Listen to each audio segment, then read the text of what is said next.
wasn't happy with his team's performance, but was more upset with the headset problems last night and suggested that this isn't anything new for Pittsburgh when they visit New England. Take a listen. That's always the case. Here? Yes. Well, you're saying that every time you play here, you ever... I said what I said. Like what exactly happened? You just didn't have any communication? We were listening to the Patriots radio broadcast for the majority of the first half on our headsets. Coach to coach or the coach to quarterback? Coach to coach. You mentioned the frequency of communication problems here. Is that something you've experienced in any other place where you guys have played? Guys, I'm answering questions regarding what happened in that stadium right there. So if anybody's got any more questions about what happened tonight, I'd be happy to address it. But that's a very serious thing that you're indicating that they're all... I'm not indicating nothing. I'm telling you what happened. And he did not stutter. The NFL released the following statement. In the first quarter of tonight's game, the Pittsburgh coaches experienced interference in their headsets caused by a stadium power infrastructure issue, which was exacerbated by the inclement weather. The coaches' communications equipment, including the headsets, is provided by the NFL for both clubs' use on game day. Once the power issue was addressed, the equipment functioned properly with no additional issues. Yahoo Sports, citing an unnamed source, reported that the Steelers will file a complaint with the league about both the equipment failure and officials not turning off headsets on both sidelines. We welcome to the desk now Herm Edwards. Can you hear me now? I can hear you. It's still I got my fuzzy. headset. Yeah, you're kind of fading out, but I got you. Okay. Do you have a problem with all this? Well, this occurs at times. It really does. Okay. Was in the league for a number of years. It occurred on my watch as a head coach, sometimes even in our own stadium. And I think the procedure is this. Obviously, when your headphones are bad, you let the officials know. The protocol is to obviously turn the headphones of the opponents as well off, and that should happen. I'm pretty sure they were able to do that. This didn't interfere with what happened in this game last night. When you think about the Pittsburgh Steelers, with the bad interference, they were still able to move the football. They had over 400 yards, really, offensively. Their inability to cover the tight end was the issue. And we said that going into this game, that last year this football team gave up 11 touchdowns to tight ends, and last night it gave up 4. And so that saga continues to show itself. If you look at the Pittsburgh Steelers, and Mike was hot under the collar, because this was a game when he looks at it, you really put yourself in position to lose this game by your own errors, whether it was covering a tight end, dropping some footballs, catching a touchdown, but your foot's out of bounds. These things, when you play a Super Bowl team on the road, get you beat. And so Mike was hot about everything, and I can understand the phones going out, and obviously it's New England.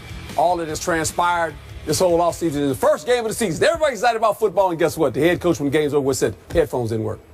Well, everybody's talking about the headphones now. Let's just look at the game for what it was worth. Both coordinators were on the sideline, offensive, defensive coordinators. So you can still communicate to your players. And this game was lost by the Pittsburgh Steelers rather than won by the New England Patriots because of the errors they made. Okay, but as Jets head coach, Yes. did you ever experience Sure. any funny business in Foxborough? I don't know if it's funny business, but headphones being out and in other places as well. And they go out every once in a while. That's part, and you have a plan when they go out. Okay. Look, it's just like players. When a player gets hurt, they don't stop the game and says, oh, by the way, your first string quarterback just went down. We got to cancel the game now. You got to adjust. You got to go play. And Mike and those guys did that last night. But you look at this game, when you really break it down, this was a game. If you're the Pittsburgh Steelers, you got to look at your secondary and the back end miscommunications. The tight end. I mean, we talked about it all week before the game. They were going to shut him down. Stop the That's tight what end. they said. Well, guess what? Tight Had end the caught 4 secret. touchdowns. 87. He's going to run up the seam, guys. There he goes up the seam. It's killing this guy right now because I was on his radio show yesterday and I said, we got to be worried about the tight end, Stephen A. That's his Pittsburgh Steelers. And really, Pittsburgh moved the football offensively. They really did. If you're New England, you got to be concerned with your running game. Yep. Your run defense, because Pittsburgh ran the football and really made some good throws in the passing game. But, you know, interception here, a drop pass here, a misplay of a ball in the end zone you should catch, and then the tight end running up the seam all night. That's never good. Get you beat. You want to go? Go ahead. I got a lot to say. So Coach, you're saying that you, as the head coach, Yes. would not have filed this complaint that the Steelers reportedly filed? No. You would let it go and go on to the next Let it go, week? move on. That That didn't get us. If I look at that game and I was sitting in that seat, that did not get us beat. I don't blame him for filing this complaint. And I do love me some Mike Tomlin, and I love that soundbite. I loved what he said afterward, because you want to talk about straight from the heart. That's what I appreciate about him. He's going to tell you just about precisely how he felt after that game. And I do agree with you. Strategically, it didn't lose the game for the Pittsburgh Steelers, in part because your quarterback's a veteran quarterback, and I can make the case he could call his plays better than Todd Haley could call them for him. But that's a whole other issue. But you have two veteran quarterbacks who are not going to be at all knocked off balance by not having communication with their coordinator. Coach to coach, that's a whole other issue. But here's my problem. It's just hard for me to believe, after all we have heard and read and seen reported by outside the lines about past Patriots cheating. Mm-hmm. It has been verified. It has been documented. They got busted for Spygate.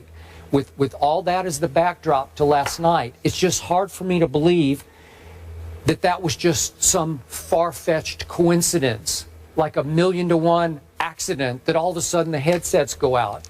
And look, am I saying that Bill Belichick orchestrated that? I have no idea, but I think he loved it, because it makes every team that walks into that place see ghosts. Everybody's looking over their shoulder. We heard the story about Peyton Manning has told Peter King that, man, when big games at Foxborough, I never talk strategy in the locker room, you know, deep strategy. I go out in the hall and talk about it just in case. Well, that's pretty strong stuff. So everybody is looking over their shoulder in Foxborough, every visiting team, and then that happens. And, of course, the NFL presides over it, but how did the Patriots broadcast get in there? It's almost laughable that it did happen on this night, just so right timely. After Deflategate. Yeah. Are you kidding me? Are you saying there were some shenanigans being done here? Are you saying the New England Patriots maybe have done this on purpose, just to send a message to the NFL? I got to tell you. It's almost like they're saying, yeah, watch this. Like, this is Belichick. You want to talk about arrogant now. I'm just going to remind you, just quickly, if we go back to the genesis of Spygate. Remember, Eric Mangini, we all know him. Remember, he left Bill's staff to go coach the team that you coached, the New York Jets, and he just said very simply, Bill, I know you tape the defensive signals, just don't do it to me. You can tape everybody else, just don't do it to me. And Bill did it to Eric, and Eric just said, I just can't take this. I'm going to say something about this, and that sparked what happened. Okay, go ahead. I just want to point out one thing before Stephen A. goes and you continue. So the NFL provides the headsets, but it's the home team who's responsible for the installation and the maintenance of the equipment. That's right. That's Just exactly right. So we're all clear. That's exactly It just seems fishy to me that it could be this 1,000,000-to-1 accident on opening night after Deflategate. I'm sorry, but I don't have any proof of that. I'm just going off history. I agree with Skip. It smells. Yeah. It definitely It's a little funky in there. But I'm going to aim my attention to Coach Herm Edwards. Okay. I'm disappointed in your position. Okay. Let me tell you why I'm disappointed. Go ahead. And I'm a guy that, you know, I'm into sports. It's what I do for a living. But, you know, I love politics in terms of just watching and, you know, purviewing the landscape, watching what's going on. And I have a little pet peeve about just anything. I can't stand when people are so caught up on an agenda that they gloss over the substance of what somebody's saying and whether or not they're right or wrong. We all know Steelers lost last night. We all know that their secondary is pretty highly suspect, particularly when it comes to giving up touchdowns to tight ends, as they did last night and that they did all last season. Yes. We get all of that. When have you ever seen Mike Tomlin duck that reality or that issue? Whatever the issue is with his team, he owns it. I recall a couple of years ago when the Steelers started out 0-4, and guys were walking off the field, and Mike Tomlin was sitting there looking. They were walking off the field because he needed to look in cat's eyes and see who's quitting, who's giving up. Say what you want about Mike Tomlin, but this brother is as real as it gets. He tells you where he stands. He tells you how he feels. He doesn't sugarcoat it. He ain't lying. He may not go all out, But he gonna let you know what the deal is. I didn't hear Mike Tomlin that was making an excuse for the Steelers losing last night. I didn't hear Mike Tomlin coming out that said we should have won the game and we got robbed. I didn't hear that.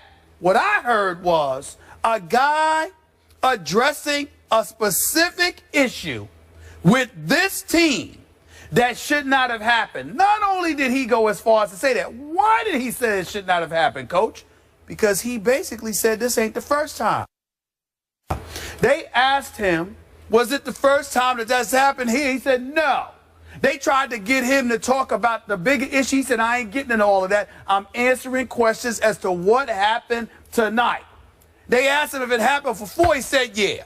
So what, and you saw him peeved. Now, if he was peeved about his players, do you think that Mike Tomlin would have hesitated to tell us? No. Not at all. Right. The fact that he aimed his ire clearly in the direction of the New England Patriots should tell you something. And instead of looking at it from that perspective, we're sitting here and we're saying, well, you know, they gave up a lot of stuff to the tight ends. And I'm like, yeah, we know that. Ain't no denying that. Right. He ain't denying that. Right. But the fact that Mike Tomlin felt the need to address it in that manner about that team gives me cause to pause and say, wait a minute now. All right, New England. You know, this Tom Brady deflated footballs, all that. Forget all that. But now, New England, what the hell is going on? What are you doing? Do I think the Patriots did something like this on purpose? Here's my direct answer to that. I wouldn't put it past them. Why should I? You know, all of this noise has been made. What did you just say, Molly? The NFL provides the headsets. But in terms of the installation and the maintenance of it, this is what it is. Now, Bill Belichick is saying, well, we have problems with it too. You're saying, well, it's different for the home team. I'm sorry. When actual plays are about to be executed, you might have difficulty because the crowd is hyped. But at the time when plays are just being installed, the noise is the same. I've been at many football games. The noise is the same. Come on now. If it walks like a duck and quacks like a duck, damn it, it ain't a mongoose. All right? At some point in time, you got to look at these guys and say, wait a minute. Is this or is this not true? Let's not make this about anything else with the Steelers. We know they lost. We know they're an inferior team right now. They lost. What this is about is Mike Tomlin, who's one of the most credible individuals in the business when it comes to honesty, speaking out against the Patriots. That is the bottom line. How come we can't deal with that? We can deal with it. You're 0-1. You're 0-4 going up there. Okay. So if it's gone out every time, why didn't you say it when the first time you lost to him? Or the second time you lost to him? Or the third time you lost to him? I'm just asking the question. And I'm answering it. And I'm okay with Mike what he said. I'm answering it. Yeah. Coach, could it be because now that all of this has happened, you still let something like this happen? It can't be that you're incredulous as to, really? After all y'all been through opening night? Opening night, you still let this happen? I understand what's happening. That can't be the case. But here, they don't get a redo. Steve, that's not what I'm saying. And you know that's not what I'm saying. Okay, but I'm just saying. On many occasions in your career, you have pointed out and have spoken very eloquently about right and wrong. No doubt. Is this wrong? Well, if it's done intentionally by New England, it's wrong. If you thought it was intentional and you were Mike Tomlin standing up like that and you were willing to address a subject like that, you trying to tell me you wouldn't believe it's wrong? Oh, I would absolutely. All right, well, then what does anything else have to do with it? No, if you're thinking that shenanigans went on and it's gone on every time you've gone up there, then you need to say that right from the beginning. Wait a minute. You know what I'm saying? It's a pattern. Once it became a pattern, he finally spoke up. Speaking of people who are credible and honest, Ryan Clark, we often have on this show, has often said on this show, every time we played against Tom Brady, they knew what we were running on defense. Now, that's his view of this, but he's obviously a Mike Tomlin disciple, as Ryan Clark. So that was their feeling. Every time they played, they knew what we were about to do. Right. Okay? So it was already embedded in their psyches when they went up there. And again, I think Bill Belichick loves all this. Yeah, he does. I think he's getting a hoot out of it, actually. Mike Tomlin, like you, Coach, plays by big boy rules. No doubt. He ain't going to whine and cry about something he ultimately knows his team is responsible for. The fact that Mike Tomlin was willing to address that like that, all I'm saying is it should tell us something, because that's not what he does. He doesn't do that. I agree with you there, Stephen A., but we all have our opinions about the New England Patriots before this incident took place. This just adds to the... But he never said anything. No, I'm not going to say it. But before that, the Right. Spygate and everything else is going on. And he never said anything. That's exactly right. I'm just saying, this just adds more fuel to the fire, right? I mean, at the end of the day, adds more fuel to the fire. And then Tom Brady being interviewed by Jim Gray last night, going to sit up there and talk about bringing up all of this stuff about the Patriots is a discredit to the game of football. Well, damn it, stop letting stuff happen. How about that? Maybe we wouldn't have to talk about the it. Jets go to Wait a minute, Foxborough. he's Where not did the you head meet? coach. In the I know hallway? that. I'm just talking about his comments. When you were the Jets head coach, did you meet in the locker room? Were you in the hallway? We met in the locker room. Okay. We won a couple times up there. Okay. Yes, you did. All right. Okay. Herm, you're staying put? Won a division, matter of fact. Okay, we've got some more football to talk. Herm will stay with us. We have the number 1 and 2 picks in the draft facing off in Tampa Bay. All eyes will be on Marcus Mariota and Jameis Winston. We'll tell you who will get their first win in the NFL.